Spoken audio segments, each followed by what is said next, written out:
even your mistakes.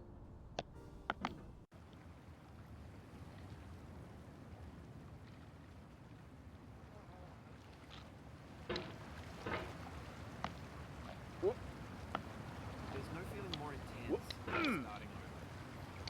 If you deleted your homework the day before it was due, as I have, or if you left your wallet open, you have to go back after spending an hour in the casino. If you won some money at the casino, and then put all your winnings on red, but it came up bad. If you got your best shirt dry cleaned before a wedding, and then immediately dropped the food. If you won an argument with a friend, and then later discovered that they just returned to their original mistake. Starting over is harder than starting up. If you're not ready for that, like if you've already had a bad day, then what you're about to go through might be too much. Feel free to go away and come back. I'll be here. Alright, thanks for coming with me on this trip. I'll understand if you have to take a break at any point. Just find a safe place to stop and quit the game. Don't worry, I'll save your progress, always, even your mistakes. This game is a homage to a free game that came out in 2002, titled Sexy Hiking. The author of that game was Jazor, a mysterious Czech designer who was known at the time as the father of B games. And B games are rough assemblages of found objects. Designers slap them together very quickly and freely, and they're often too rough and unfriendly to gain much of a following. They're built more for the joy of building them than as polished products. In a certain way, Sexy Hiking is the perfect embodiment of a B game.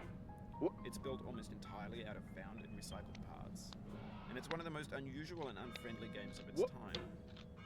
In it, your task is simply to drag yourself up a mountain with a hammer. And that act of climbing, in the digital world or in real life, has certain essential properties that give the game its flavor. No amount of forward progress is guaranteed. Some cliffs are too sheer or too slippery, and the player is constantly, unremittingly in danger of falling and losing everything. Anyway, when you start Sexy Hiking, you're standing next to this dead tree that blocks the way to the entire rest of the game. It might take you an hour to get over that tree, and a lot of people never got past it. You prod and you poke at it, exploring the limits of your reach and your strength, trying to find a way up and over. And there's a sense of truth in that lack of compromise. Most obstacles in video game worlds are fake. You can be completely confident in your ability to get through them once you have the correct method or the correct equipment or just by spending enough time.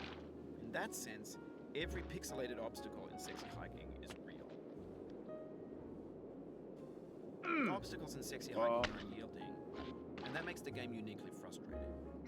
But I'm not sure Jazro intended to make a frustrating game. The frustration is just essential to the act of climbing, and it's authentic to the process of building a game about climbing. A funny thing happened to me as I was building this mountain. I'd have an idea for a new obstacle, and I'd build it, test it, and it would usually turn out to be unreasonably hard. But I couldn't bring myself to make it easier.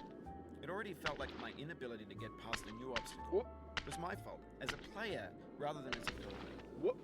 Imaginary mountains build themselves from our efforts to climb them, and it's our repeated attempts to reach the summit that turns those mountains into something real. When you're building a video game world, you're building with ideas, and that can be like working with quickset cement. You mold your ideas into a certain shape that can be played with, and in the process of playing with them, they begin to harden and set until they're immutable, like rock. And at that point, you can't change the world, not without breaking it into pieces and starting fresh with new ideas.